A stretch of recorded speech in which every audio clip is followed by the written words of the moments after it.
Hello বন্ধুরা, তো বলো তোমরা সবাই কেমন আছো। আমি তোমাদের সামনে আবার একটা নতুন ব্লগ নিয়ে চলে এসেছি। তো সবাইকে গুড মর্নিং। তো দেখো, ওমকে স্কুলে রেখে আসলাম, এসে দেখো জামা কাপড়গুলো কাচতে শুরু করে দিলাম। মানে সকাল সকালে জামা কাপড়গুলো কেচে ফেলছি।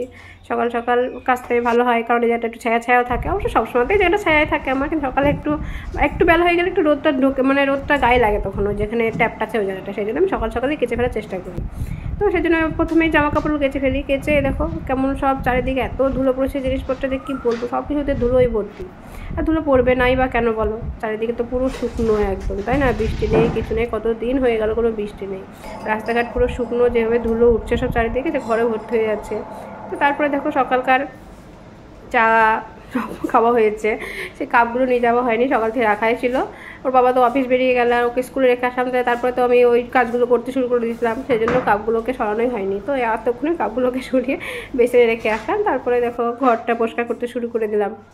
তো বুঝতেই পারছো, তোমাদেরকে বলছি এত ধুলো হচ্ছে বাড়িঘর, যে কী বলবো, বাপরে বাপ। প্রতিটা দিন মানে জিনিসপত্রগুলো না মুছলে ধুলোয় পুরো আস্তরণ পড়ে যাচ্ছে একদম। তো যাই হোক, ওই কাজটাগুলো কমপ্লিট করে আমি রান্না করতে শুরু করে দিলাম। আর এই গরমের সময় তো আমি সকাল সকাল রান্না করার চেষ্টা করি, কারণ এত বেলাতে না তখন আর ইচ্ছা করে না রান্না করতে। তখন আমার মনে হয় আরও বেশি গরম লাগছে, সকাল সকাল রান্না করার চেষ্টা করি। তো যাই হোক, দেখো রান্না আমার কমপ্লিট।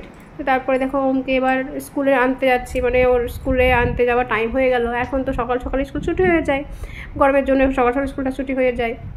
তো সেই জন্য যাচ্ছে। আর দেখো বাইরে কি রোদ, বাপরে বাপ, তাকানো যাচ্ছে না। তো কিছু তো করার নেই, আনতে যেতেই হবে, তাই না?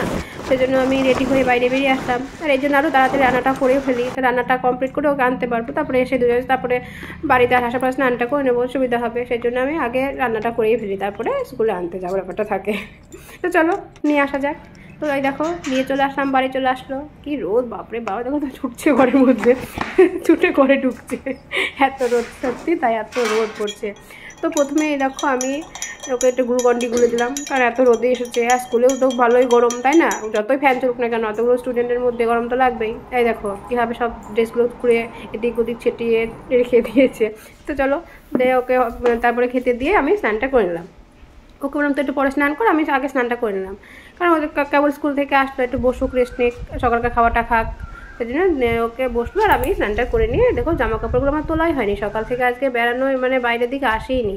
তো বেশিরভাগই সবই শুকিয়ে গেছে, কিছু কিছু কাপড় ভেজে আছে। তো শুকাবে নাই বা কেন বলো, এত রোদের তাপ, আর এত বাইরে হাওয়া বইছে, দিনের বেলাতে এত হাওয়া যে কী বলবো। এদিকে সন্ধ্যের পর থেকে তখন আর হাওয়া নেই, যে সন্ধ্যের পরে বাইরে যে একটু দাঁড়াবো এটা হাওয়া লাগবে, তখন কোনো হাওয়া নেই। যত হাওয়া তোমার এই দুপুরবেলাতে, গরম গরম তাপ একদম। তো হাওয়াতেই মনে হয় যেন জামা কাপড়গুলো শুকিয়ে যায়। তো দেখো কত কিছু জামা কাপড় শুকিয়ে গেছে, প্রচুর কাচাও হয় প্রতিদিন আমার, আমি প্রতিদিনই আমার এতগুলোই কাচা হয়। কী করে যে হয়ে যায় জামা কাপড় এত, আমি সেটা ভাববে, আমি এত এত জামা কাপড় কী করে আমি কেচে ফেলি। প্রতিদিন ভাবি যে অল্প অল্প কিছু কাচবো, তবুও দেখি কাচতে কাচতে দেখি এতগুলো হয়ে যায়। তো দেখো সব কিছু ভাজ করতে শুরু করে দিলাম। এদিকে ওমেরও স্নান হয়ে গেছে, ও আমি স্নান করার পরে ওকে বলবো স্নানটা করে নিতে, স্নানটা করে নিল। তারপর ওকে ভাতটাও খেতে দিয়ে দিয়েছো, পাশে ভাত খাচ্ছে, আর আমি এখন জামা কাপড় গুছাচ্ছি। দেখো তো খেয়ে দিয়ে দেখো শুয়ে পড়েছে, গরমের মধ্যে কী করবে, শুয়ে পড়েছে। তো শুয়ে থাক, তারপরে আমিও খেতে বসে পড়লাম, আমারও খাওয়া কমপ্লিট হয়ে গেল। একটু ওকে বললাম শুয়ে থাক। তো তারপরে দেখো আমাদের ভাত খাওয়া এবার কমপ্লিট, ভাত টাত খেয়ে বাইরে বেরিয়ে আসলাম। বাইরে জামা কাপড় তুলে ফেলে আর রাখবো না, বাইরে জামা কাপড় কটা আছে জামা কাপড় আর কিছু থাকবে না, রং তার কোথায় চলে যাবে উঠে ঠিক নাই। দেখো হাওয়া দেখো গামছাটা কোথায় কোন কোনায় চলে গেছে। আর কি রোদ দেখো, দেখো ওই সাইডটায় রোদটা লাগে, আমাদের পিছন দিকটায় ওই সাইডটাতে কি রোদ, বাপরে। আমার এইটাই সুবিধা পিছনে এই গাছটার জন্য, এটা পুরো ছায়া থাকে। তো যাই হোক, সব জামা কাপড় তুলে ফেলে, এবার যেটুকু ভেজা আছে ঘরের মধ্যে মেলে ফেলবো, আর বাইরে আর রাখছি না, তাই না? আর কবার বাইরে বেরাবো, ইচ্ছা করছে না বাইরে বেরিয়ে আসতে। তো যাই হোক, ভিডিওটা আজকে আমি এখানে শেষ করছি। আমার ভিডিওটি তোমাদের কেমন লেগেছে অবশ্যই কমেন্টে জানিও, আর যদি ভালো লেগে থাকে তাহলে অবশ্যই লাইক, কমেন্ট এবং শেয়ার করো, আর আমার ইউটিউব চ্যানেলটা সবাই সাবস্ক্রাইব করে দিও। সবাইকে বাই।